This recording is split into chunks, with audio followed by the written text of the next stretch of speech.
Welcome everybody. We will get started in a few minutes. Just want to wait a little bit and allow a couple more people to hop in. In the meantime, feel free to introduce yourselves in the chat. Let us know where you're streaming from, and we'll get started shortly. Thanks.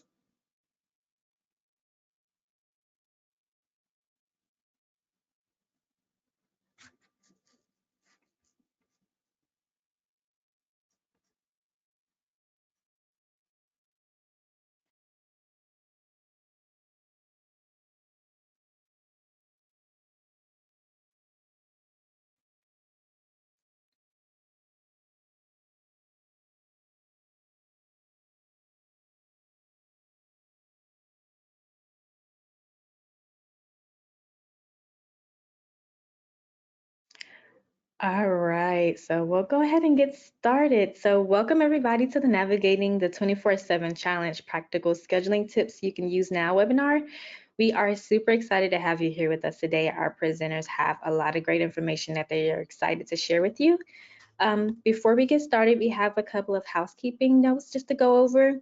If you have any questions, please navigate to the GoToWebinar chat panel that's on the right side of your screen. We will have a Q&A portion at the end of the webinar, so you can submit your questions here for that part. And a link to the presentation recording and slides will be emailed to you tomorrow, so please be on the lookout for that. And if you have any questions after the webinar is over, you can reach us at contact@powerdms.com. So let's go ahead and introduce our presenters. Today we have Amy Harcourt, who's our Product Marketing Manager at PowerDMS by NeoGov. And we have Jeff Hero, who's our Customer Success Manager at PowerDMS by NeoGov. Amy and Jeff, go ahead and introduce yourself and then we can get started. Hey, yeah, thanks, Rebecca. As she said, my name's Amy Harcourt. I have been working in the public safety tech space for about 7 years now, most specifically working on all things scheduling. So I am currently a product marketing manager here at PowerDMS by NeoGov, but that's me. Jeff, if you want to introduce yourself. Awesome. Thank you, Amy. Thank you, Rebecca. My name is Jeff Hero. I'm a customer success manager here at PowerDMS by NeoGov. I came from law enforcement side. I have a little over 32 years of law enforcement experience. During that time, I pretty much did everything you could do at a police department. I started in patrol. I worked dogs, canines, taught classes, training, and then I finished my career in administration. So it's good to be here today. Awesome. Thanks, Jeff. So we'll get right into it. I'm sure you know there are many challenges when it comes to staffing around the clock. So that's why you're here, right? So for today, we're going to go over first a couple challenges. So looking at a couple stats. We'll go over some scheduled trends, looking at 8s, 10s, and 12-hour shifts. We'll look at how we can empower responders when it comes to scheduling, how technology plays a role. We will have some takeaways for you for post-webinar, and then we'll take any questions at the end. So thank you so much again for joining us, and we'll get right into it. All right, so we can't really change the need for 24/7 coverage in public safety, but that also means it's necessary, so it's crucial we look into studies and proven ways we can maybe reduce some of the hard effects that the 24/7 schedules have on responders, agencies, and their communities. So first of all, let's start with what are some of the challenges. The first one, we're going to look at our costs. Costs are a big thing, especially overtime costs when it comes to scheduling. So the National Policing Institute study revealed that 8-hour shifts generated 5 times the amount of overtime compared to 10-hour shifts. 12-hour shifts were the next highest, but 8-hour were generated the most, and 10 generated the least amount. The next challenge we're going to look at, health and morale. So of course, all of you know health and morale is huge in public safety. There's a lot of factors that come into play with this. Scheduling is just one of them, but it can, of course, contribute and help health and morale of responders. In a survey of 419 sworn employees, 77% reported poor sleep quality, 51% depression symptoms, 50% PTSD, 40% anxiety. So these numbers are pretty high and shocking. So we want to do whatever we can to get those down, and scheduling could have some part in that. We'll look at that today. And then last, retention and recruitment. So I think we've all seen there's a staffing crisis across the board in public safety, but a survey taken from 774 dispatch agencies across 47 US states reported that a third of those had vacancy rates of 30% or more. So what does that tell us? What does that mean? And Jeff, I'm going to lean on you a little bit here. I'd love to hear your perspective. What does this data tell us when it comes to scheduling and costs, health and morale, retention, and recruitment? Well, I think ultimately, you know, today's law enforcement leaders have different struggles than definitely from when I got hired 30 years ago, and definitely the leadership before. I mean, today's leaders, there's much more of an emphasis put on that officer well-being, the health and wellness of the officer. So leaders are struggling with the ability to, for their obligations to their department and their community, their fiscal obligations, but also they have to find that work-life balance that satisfies the needs of their current employees, as well as maintains the ability to attract quality candidates and keep them.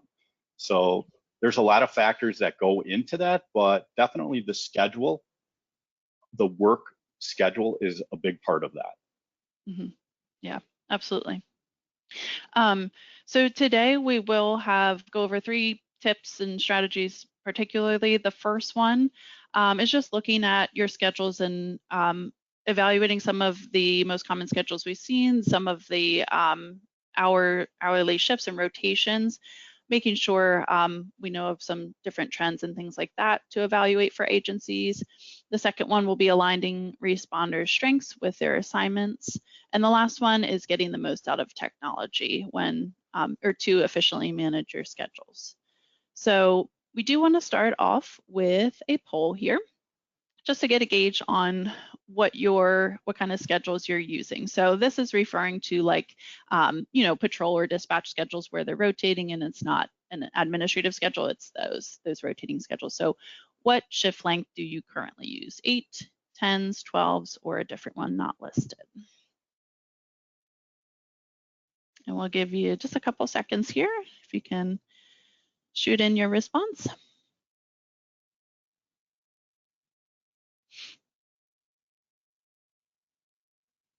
All right.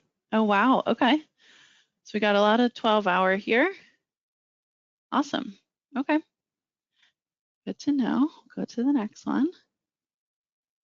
Thank you all for participating in that. You can go ahead and click to the next slide. That's interesting. Awesome. So it's good to see a lot. We're in 12 and we will be talking about those today. We'll also be talking about 8 and 10. Of course, there are mixes you could use, 8.5s, 9.5s, 11, mixture of a couple different ones, but these are the ones we'll be looking at, the pros and cons of schedules, including these shift hour lengths. The Police Foundation survey suggests that most departments still utilize 8-hour shifts, but are moving to longer ones. So we did see that from the poll today, with you mostly choosing those 12-hour. But Jeff, why do we think this is? Why are agencies moving to longer ones, do you think? I mean, I'm sure there's a bunch of different reasons, but what's kind of your perspective there? Well, my personal experience, I mean, I always came from an agency where we worked 8.25-hour shifts, right? Mm-hmm. But what I'm seeing and what I'm hearing from my customers is they're moving to those longer shifts because of staffing issues and budget concerns, right?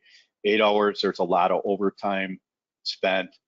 12 hours, not as much. You can restrict overtime, but then you have other concerns that happen when you go to longer shifts that you have to be accountable for.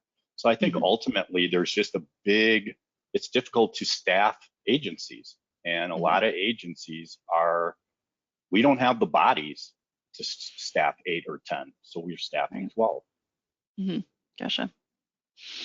Understood. All right, let's go ahead and get into 8-hour. Let's dive in and see pros and cons, what's good about 8-hour shifts. So some positives for 8-hour shifts: officers or responders can have better focus when dealing with high risk, low frequency situations. So it's a more manageable shift. They can deal with those situations better. Officers will be more available to pick up overtime shifts just due to the fact that it's an 8-hour shift. Normally they can have time outside of that to pick up an extra shift, and officers have more personal time outside of those shifts. Looking at negatives, for administration, it might be more complex to manage because you have 3 shifts versus, say, with 12s, two shifts to manage. The officers will work more days per week. So if it is a far commute for a lot of your responders, that can be a negative for them compared to 12s, 10s or 12s. And then officers filling an open shift will only earn 8 hours of overtime, so they may not see it as worth it to pick those up. But studies have shown that officers on 8-hour shifts work significantly more overtime, like we had mentioned back in the beginning. So I think, Jeff, you had found some data about the risk factors, and you had mentioned about your agency being really cognizant of that. What are your thoughts there? Well, I think sometimes I think agencies stuck with 8 hours because, one, that's the way they did it, right? That was the traditional thought process. However, the agency I came from, they would not let us work 16-hour shifts unless it was an emergency, right? We couldn't work over actually 12 hours. And then we had to have sleep built into that, or time away from work built into that, a minimum time. And that, some of that was by our CBA, our collective bargaining agreement. Some of that was by policy, but definitely there was a concern on our agency's part, on my agency's part, that they wanted their officers to be physically able to perform. And there's lots of studies out there that show sleep deprivation is an issue among shift workers. So nothing new here.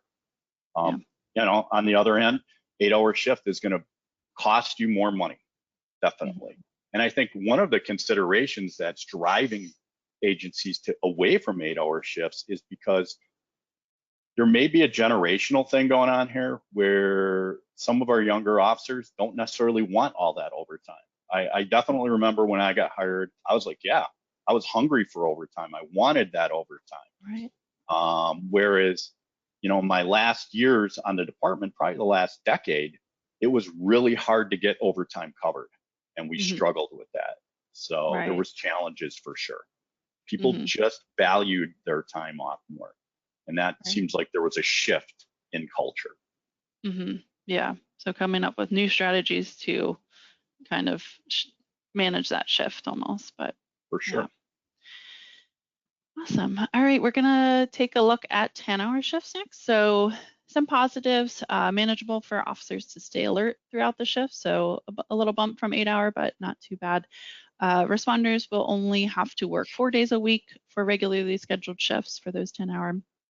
And then we did find a study that stated officers worked an average of 5 times less while working 10s versus 8s, and those on 10s got significantly more sleep than those on 8-hour shifts, which is interesting.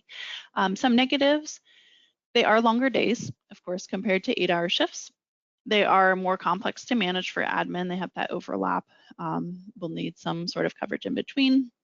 And then working fewer days, it creates more opportunities for responders to look for secondary employment instead of using time off to recharge, and may result in poor communication between responders and their supervisors just because they're out of work more days, so they won't be in as much. But I mean, in some ways, 10 hours sound like a happy medium, but what are your thoughts on 10s, Jeff? Anything here?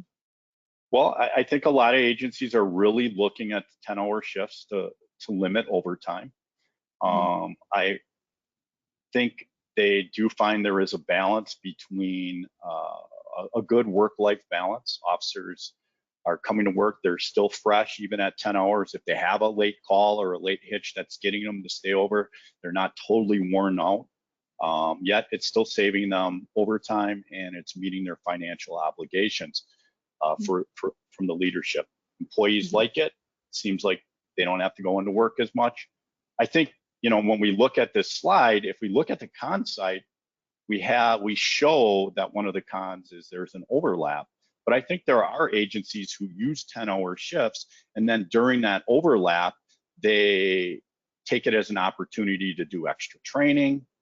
If staffing requirements are meant for them, they use it as the opportunity to fulfill training requirements, which then saves them money where they're not calling people in or having to pay people to cover the road or to pay people the cost to train outside of work. They can train while the person's on duty. So I think there's some win-wins for everyone in a 10 hours day. I can tell you that, we explored different shifts at my work, and what we found is young people, younger employees were like, yeah, let's go to 10s and 12s. More veteran, senior people were like, yeah, let's not. So there's always discussion to be had for sure. Yeah, gotcha. All right, last we have 12-hour shifts. So some positives with 12-hour shifts: less commute time if it is a far drive, less days to work, and more full days off, which is nice. Easier for administration to manage because there's only 2 shifts each day, potentially. And then we did find this study that said 12-hour shifts average 3 times less the amount of overtime compared to 8-hour shifts.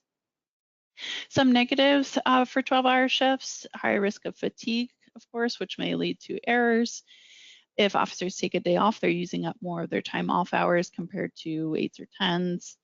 Harder for officers to manage work and life balance, and it may be difficult to fill open shifts since it is a long commitment. So, Jeff, I think you were speaking about overtime, different trends with overtime, but anything else with 12-hour shifts that you have comments on? Well, I think, again, there's a struggle in law enforcement to fill their staffing obligations. And, I don't know. We have a lot of agencies who are with us today that are working 12-hour shifts, and maybe those things were negotiated, or maybe that it went to 12s out of necessity. Right. And that's what happens, when you can't get people. But I will say this, I believe, and we went to 12-hour shifts for a brief period of time during the pandemic. And one of our concerns was, again, 12 hours doesn't necessarily just mean you get to go home at 12 hours. A lot of people have court, a lot of people have late call. As an older guy, as a more veteran employee, I was like, man, okay, I could probably do the 7 to 7 or 6 to 6, during the day, but I couldn't imagine doing 12s at night and then maybe going to court the next morning or having to hit up some training, right? And still be alert. Or to that end, that work-life balance of, okay, well, I got to go home and take care of my kid, or the childcare obligations that might have come with having to stay up all night. So I think there's challenges, but I definitely understand why this is happening. I hear my customers talking about it all the time here at Powered EMS by NeoGov. I talk to police agencies all the time that are struggling with employee recruitment and retention. And as a result, they find themselves having to change their shift schedule. Okay, so, right. That's what I'm seeing. I know too, and this might be something we should talk about later, but you had said something about you've seen departments implement some sort of like scheduled time or time during their shift that they're allowed to go work out or get some exercise or something like that, things like that to relieve maybe some of those. No, that's a great point. I think there are agencies who have either built it into their policy or built into their contract, where they're saying, hey, you know what? Yes, we're working 12s, but we're going to give you an opportunity to work out on duty, right? Yeah. You know, if staffing allows, I was working with an agency in Tennessee, and that agency worked 12-hour shifts, excuse me, but they also allowed their employees to work out on duty. So, you know, there's give and take. There's definitely a push among law enforcement leadership to really focus on their officer wellness. I truly believe that today's law enforcement leaders really are trying to find that good balance, being good caretakers of the city's budget and their financial obligations, as well as really having their employees' best interests at heart and doing as much as they can. And that's why we're seeing these kinds of things happen. That's why we're seeing officer wellness programs spring up, or opportunities to maintain your mental health and still be effective. Right. Yeah. All right. And all of these, so we were talking about 8s, 10s, and 12s. Obviously, there's not a one-size-fits-all solution. So if we could go to the next slide, we're going to get into kind of what are those differences. So maybe your department size, the location, what types of calls you get. Are they really intense calls all day, or is it, you know, do you have a nice mixture? So those can all come into play when you're thinking about what shift length you should use. And then just some strategies that Jeff was talking about and we've kind of seen are implementing those mandatory rest periods if you can, limit on consecutive hours that responders are able to work, checking out your staffing levels and capacity. And one thing, you could keep the schedule as regular and predictable as possible, avoiding frequent shift changes. So by that, we just mean like your long-term schedule. So if you are making the shift, the shift to 8-hour shifts, 10-hour shifts, if you're making that change, maybe instead of doing like, do it for 3 months, do it for the whole year. So everyone knows what to expect. If they're in a sleeping pattern of, you know, doing night shifts, they could be on that schedule for a long period of time, get used to it, versus switching every couple weeks or months or whatever the case may be. But yeah, Jeff. Nice. So Amy, you're not speaking about actually changing the shift time necessarily. You're saying, hey, you have employees who are on first shift, second shift, third shift, and keeping some consistency in that they're going to work first shift for a year instead of 4 months or 3 months, which I recognize that some agencies do, and that is the reality, although I also know it's not necessarily very popular. But yeah. It might be the reality of the organization you're in. Definitely. Yep. Yeah, and we do, if you are considering switching, we will hand out at the end of this webinar templates. So we went through and evaluated 8, 10s, and 12s, found the most popular rotations, and have a template where you can enter your officer names, your employees, and schedule your times and things like that to see how they would work for your agency. So you will receive that after the webinar. We can go ahead to the next slide. So another thing we noticed, we found an article surrounding health and wellness in law enforcement that stated placing officers in zones or in road patrol assignments that they enjoy can reduce stress and make a long-term positive impact on the officers. So this is just really thinking strategically about your schedules. So if you have to do 12-hour shifts, is there any way that you can offer officers choose what zone they're in or what assignment they're on or anything like that, just giving more flexibility or aligning their strengths with what they're really good at, put them on those assignments. So that kind of leads us right into the next slide, which is we're really saying is empowering your responders. How can you empower your responders? So if you've been doing things the same way for years and years and years, that's it could keep working and you could try something new and go back.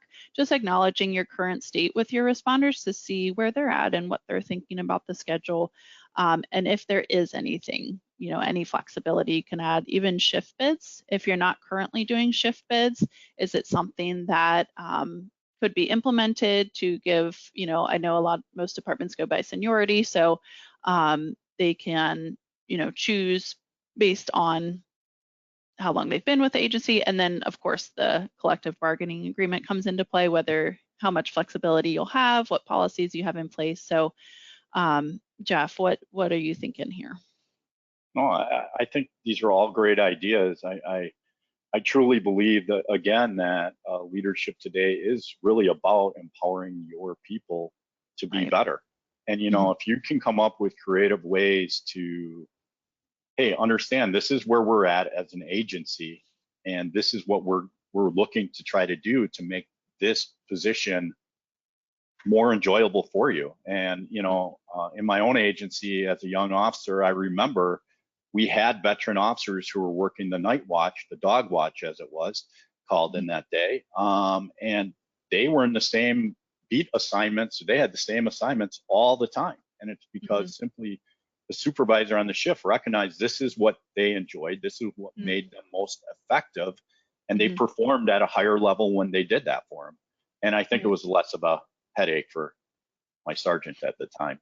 Right. Win-win, but certainly if you can figure out a way, again, often collective bargaining agreements will dictate how shift selection is done. But if you're of an agency where you have policy on shift selection, or which I personally think is a good thing to have, rules in place, because listen, in my experience, I mean, the schedule and the shift that you're on causes a lot of stress for people.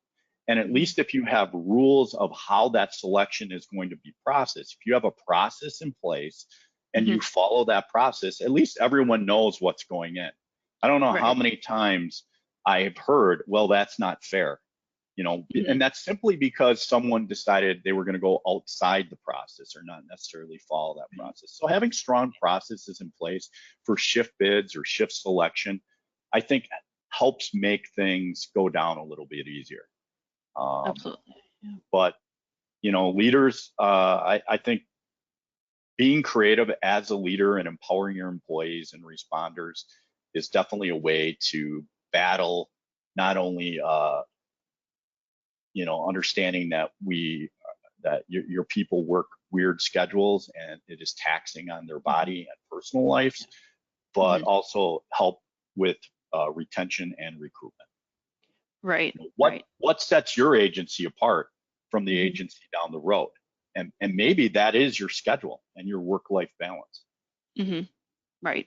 Yeah, I think that's something I didn't realize a couple of years back, of how much of an impact the schedule really has on, because it's your personal life outside of work, right? And if you don't know when you're working, or the schedule is changing often, or whatever the case may be, that's affecting your personal life. And that really is a huge thing for retention and all of that. So it kind of all ties together. But with all these great ideas, it's like, how do we effectively manage all of that too?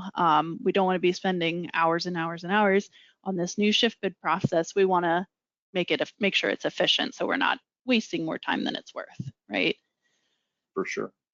So talking about that, if we could go into the next slide, is technology and how that plays a part. So you have many, important tasks, important things during your day. Scheduling, we just don't want to be one of them, especially if you do have things like a shift bid process where the whole thing is managed on paper and you're taking hours. You can move some of those processes online to streamline those and take less time out of your day for those mundane tasks, especially too for visibility. So we're talking about responder wellness. Let's say they're at home and they want to request time off to go on vacation with their family. They could do that from wherever they are. So things like that, technology can play a role in all of these challenges we were speaking of earlier. But Jeff, did you have experience with technology when you were at the agency and in regards to scheduling? Yeah. For sure. Tech is always a double-edged sword, right? It truly is. It's an amazing thing, but it's also like, oh, change, not this again. Oh, so I mean, when when I started working, I mean, we did everything on paper and we had a binder in it, you know, and you'd have to call or send an email. And yes, I had email. We had email, and some agencies sent a note. They wrote a matter of, right?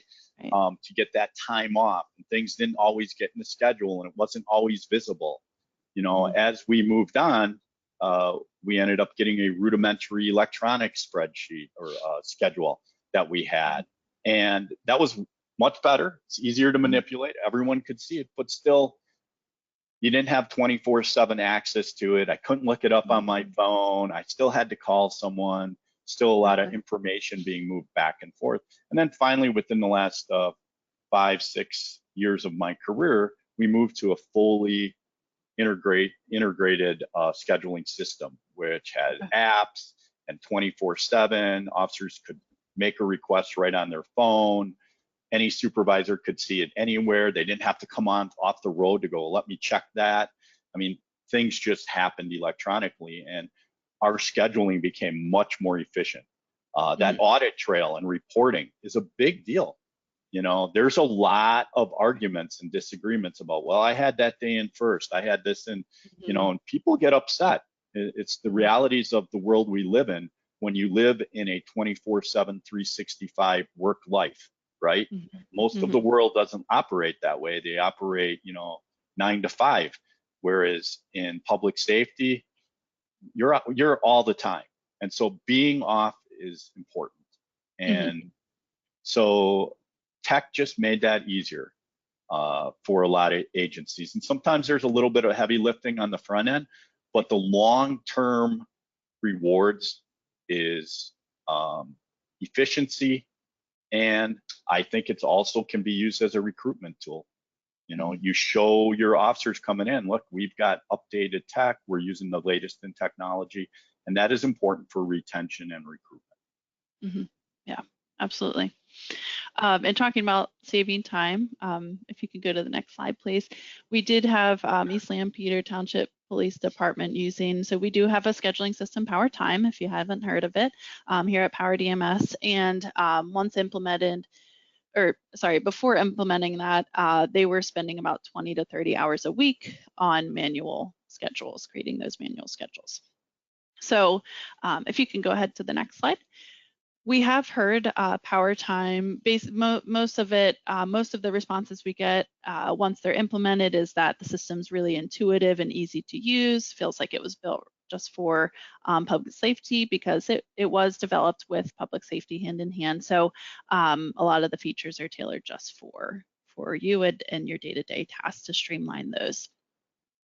And then last, we have just thinking about if you were in a system, what if you could keep your responders informed, reduce those scheduling errors, promote fairness. So like Jeff was saying with, oh, I got that form in, or I sent that in before that person, you have those date timestamps, you can pull those reports, you have everything in there. It's not going anywhere, and you can always update, keep everyone updated. So we will provide you with an overview of that system at the end of this webinar as well. You can click through and actually see some of the different screens in the system if you are interested in learning more. And last, just to recap, so today we went over some of these strategies for 24/7 scheduling, ensuring you're using the best schedules and rotations for your department. So we have that template for you to look over those. Aligning responders' strengths with their assignments, thinking through those strategies and where you can place people, what makes the most sense. And then last, getting the most out of technology to efficiently manage those schedules. But anything else you want to mention here, Jeff, to wrap up? Well, listen, I'm not the sales guy, but a lot of customers are PowerTime customers. And what I found is that I think what makes what PowerTime special is it was designed with public safety first. It wasn't an afterthought, which sometimes we are an afterthought.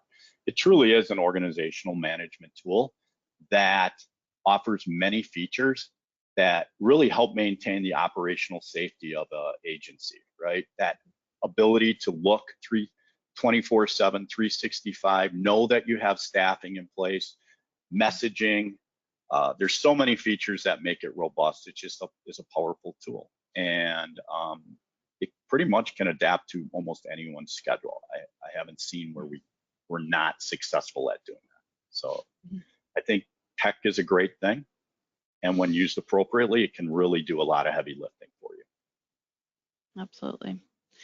Well, thank you, Jeff. I think we just have, just a reminder of the takeaways. You will receive the email, I believe, tomorrow, so keep an eye out for that. But any questions for us today? Anything we went over that you'd like to ask us today? Awesome, awesome. Thank you both. We do have some questions from the audience that we can go over. One of the questions that we received was, why bother with scheduling software when our paper system is doing the job just fine? And Amy or Jeff, either one of you can take that one. Sure, I'm happy to take that, because I think I heard my I can remember my captain saying that to me on several occasions. Why? This is working just fine. Well, I think sometimes, you know, we do things in law enforcement or we do things in public safety because that's the way we've done it.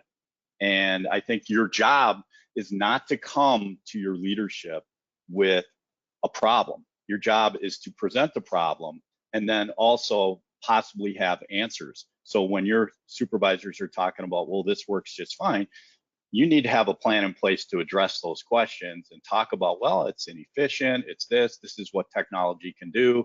And it'll, in the long run, it will make us more efficient and potentially save us dollars, because we won't have to be worrying about this paper schedule as much. So you just have to look for opportunities to be successful, not changing. You know, I'm not a big fan of changing because we need to change. Changing for the sake of change is never good. But if you have a problem and you recognize that problem in your organization, don't just bring up the problem, have a solution to the potential problem and be well thought out in it. I hope that answers that question. It did. That was a really great answer too. We have one more question. How can I convince the command staff to get on board with implementing shift bids in my agency? Another great question. Well, assuming your agency doesn't have a collective bargaining agreement in place that already addresses these kinds of things, I think a good place to start would be to, you know, and I'm assuming that if you're not doing shift bids, there's some sort of process. But if the process isn't clear and written out, research it. Find out what other people are doing, what are other agencies doing, what are the benefits of promoting a shift bids process as opposed to just doing what we're doing now. How does it benefit? How can you make it a win-win for the department? Because on the other end of that question, if you're doing something and you've been doing it for a long way, the other side that your leadership is going to ask, well, if we do this, this is going to cause this, this, and this, all the unintended consequences of implementing. Whatever those consequences are, your shift bids process has to be worth it, right? Risk reward has to be worth it. So if you can show that it's easy, it's efficient, it's fair, and it's going to cause less headaches for them, I bet you get it done. Awesome. And we actually just got one more question in. Concerning 10-hour shifts, we work in corrections and have mandatory staffing, and you mentioned that 10-hour shifts have less overtime. Does that hold true when considering mandatory staffing?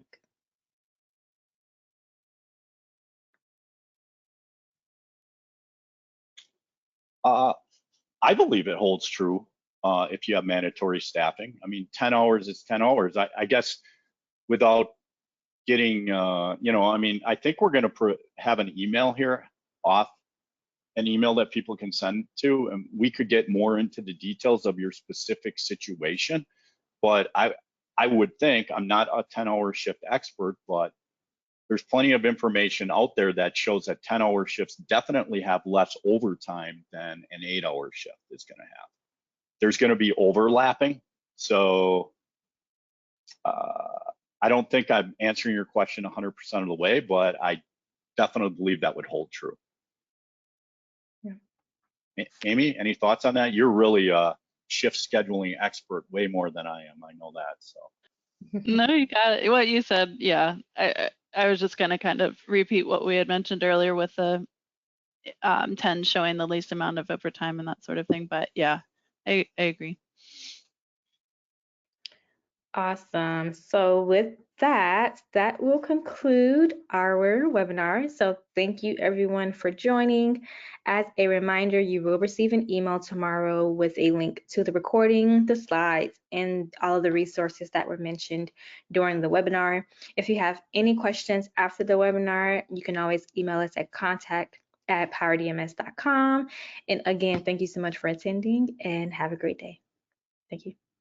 thank you.